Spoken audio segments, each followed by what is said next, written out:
사랑하는 시흥동산교회 성도 여러분, 평안한 밤 보내셨나요? 오늘 하루도 주님이 주시는 은혜로 기쁨과 감사가 흘러넘치는 귀한 하루가 되시기를 소망합니다. 제가 좋아하는 찬양 가사 중에 이런 내용이 있습니다. 모든 시선을 주님께 드리고 살아계신 하나님을 느낄 때 내 삶은 주의 역사가 되고 하나님이 일하기 시작하네. 갑자기 큰 어려움을 만나거나 힘든 일이 다가오면 우리의 마음은 갈 곳을 잃어버리게 됩니다. 그러나 그런 상황에서 주님을 바라보기로 선택하고 결심하게 되면 놀랍게도 작은 기적들이 일어나기 시작합니다. 두렵게만 여겨졌던 일들이 더 이상 두렵지 않게 되고 문제라고 여겨졌던 일들이 더 이상 문제가 되지 않습니다. 이 놀라운 기적은 주님을 바라보기 시작할 때 일어나게 되죠. 하나님을 향하여 시선을 돌리는 일은 그렇기에 믿는 자들에게 있어서 정말 중요합니다. 부디 오늘 들려지는 말씀을 통해 성도 여러분들의 시선이 주님을 향할 수 있게 되기를 예수님의 이름으로 축복합니다. 자, 그럼 2022년 2월 19일 시동을 위한 메시지 지금 시작합니다. 오늘 함께 보실 말씀은 시편 73편 17절부터 28절 말씀입니다. 73편에서 시인은 마음이 흔들리고 있습니다. 왜 그렇게 흔들렸는지 이유가 뭔가를 봤더니 악인의 형통 때문이었습니다. 하나님을 의지하며 하나님의 백성답게 살아가면 승리하는 줄 알았는데 보니까 패배한 것처럼 보이고 악한 사람들이 승승장구하는 것처럼 보이기 때문입니다. 여기서 악함은 도덕적 악함을 의미하기도 하지만 교만에 빠져서 하나님을 무시하는 자들, 하나님을 인정하지 않는 자들을 의미합니다. 시인은 하나님의 뜻대로 살려고 정말 치열하게 살아왔을 것입니다. 그런데 악인이 편안하게 살아가고 부족함 없이 살아가는 이 현실을 보고 나니까 이 노력이 부질없이 느껴졌을 것입니다. 나만 왜 이렇게 살아야 하지? 회의감이 들었을 것입니다. 혹시 성도 여러분들은 시인의 이 마음을 경험한 적이 있으십니까?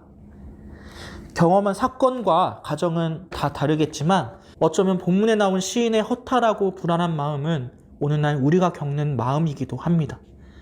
믿는 자들의 현실을 있는 그대로 적었기 때문이죠. 예수님을 믿게 되면 결정할 때에도 무엇인가 선택할 때에도 함부로 할 수가 없습니다. 때로는 예수님을 믿는 것 때문에 억울한 일을 당할 수도 있을 것이고 손해를 감수해야 하는 일도 있을 것입니다. 눈물이 날 때도 있을 것입니다. 믿음으로 살아가는 것은 결코 쉽지가 않습니다. 그런데 나는 이렇게 힘겹게 살아가고 있는데 내 옆에 있는 저 사람은 예수님을 믿지 않고 자기 욕심대로 살고 있는데도 잘 사는 것 같고 모든 것이 잘 풀리는 것 같습니다.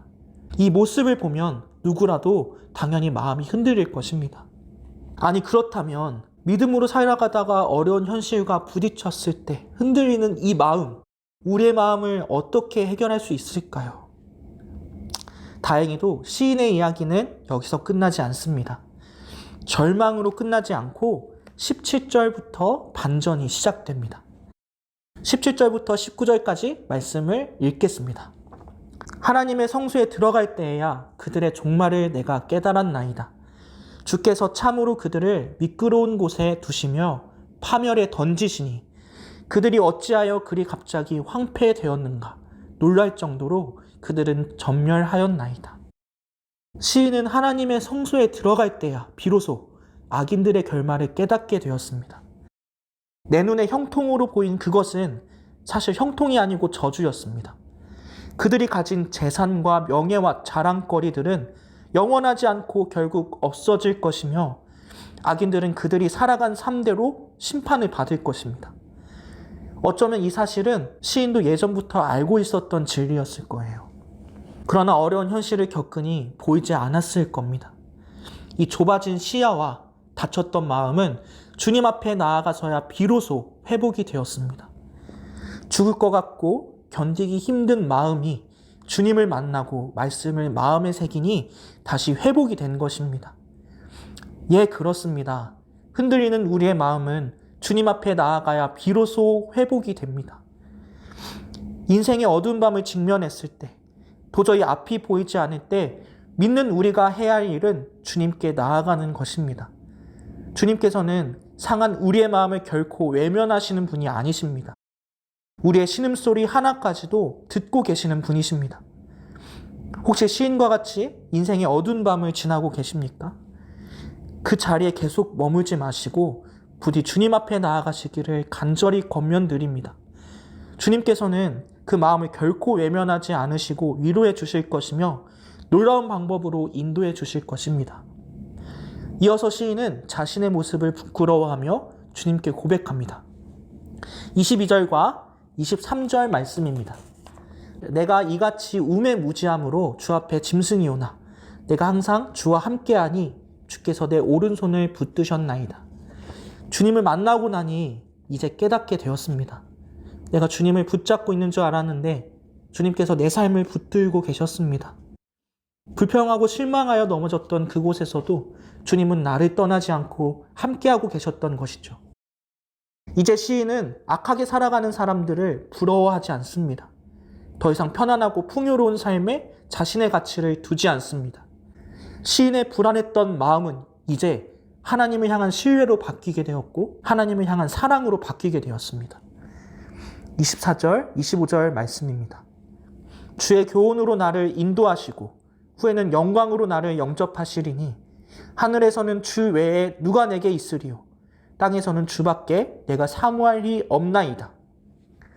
불안과 낙심으로 시작했던 이 시의 내용은 25절에 이르러서 믿음의 확신으로 바뀌게 됩니다.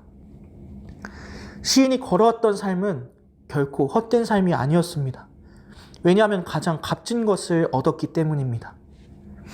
믿음으로 살아간 삶은 형통하지 못한 것처럼 보였지만 사실 이 삶은 가장 형통한 삶이었습니다.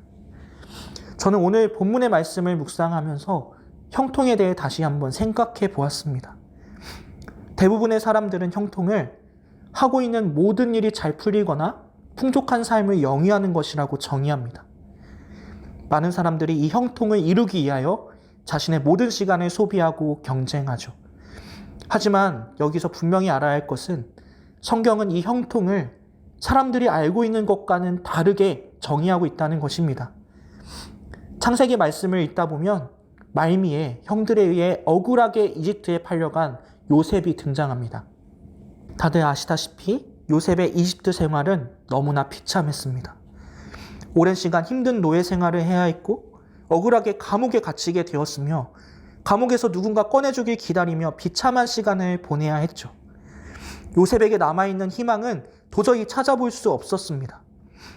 그러나 성경은 신기하게도 요셉의 삶이 형통하다고 말하고 있습니다. 그 이유를 보니 참으로 놀랍습니다. 요셉의 삶의 모든 과정에 하나님께서 함께 하셨기 때문에 요셉은 형통했다고 말합니다. 삶의 부요함이 아니라 주님이 함께 하심이 형통의 진정한 의미라는 것을 성경은 말하고 있는 것이죠. 오늘 말씀에 나오는 시인은 형통의 의미를 깨닫고 주님께 고백하고 있습니다. 26절 말씀입니다.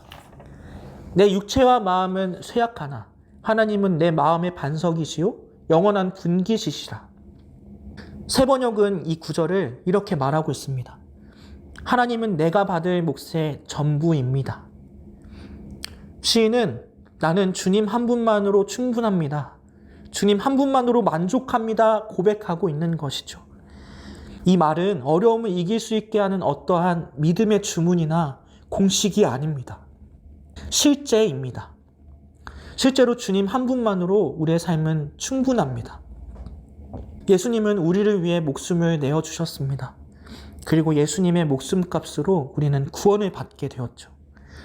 죄의 문제를 해결해 주신 그 은혜, 십자가에 목숨을 내어주셔서 우리를 살리신 그 사랑은 이 세상에 그 어떤 것을 준다고 해도 바꿀 수 없는 아주 귀한 선물입니다. 이 귀한 선물을 받은 우리가 무엇이 부족하다 할 수 있겠습니까? 사랑하는 성도 여러분, 부디 예수님을 받은 우리의 삶이 이 세상에서 가장 행복한 삶임을 늘 기억하시길 바랍니다. 이것을 분명히 깨닫게 될 때 여러분은 로마서에 나오는 말씀처럼 다가오는 어려운 현실이 어떠하더라도 넉넉히 이겨낼 수 있을 것입니다. 오늘 하루도 이 시인의 고백처럼 주님께서 주신 사랑과 은혜로 충분한 삶을 살아가시는 성도 여러분들이 되시기를 예수님의 이름으로 축복합니다. 기도하겠습니다. 하나님 아버지, 오늘도 말씀으로 하루를 시작할 수 있게 해주시니 감사드립니다. 이 시간 어려운 현실을 마주한 믿음의 선배를 보았습니다. 이 믿음의 선배처럼 어렵고 힘든 믿음의 현실을 마주해야 할 때 두려워하며 도망가는 것이 아닌 먼저 주님을 찾는 삶이 되게 하옵소서. 그리고 주님께 드렸던 멋진 고백처럼 주님 한 분만으로 만족하며 살아가는 삶이 되게 하옵소서. 감사드리며 이 모든 말씀 예수님의 이름으로 기도드립니다. 아멘.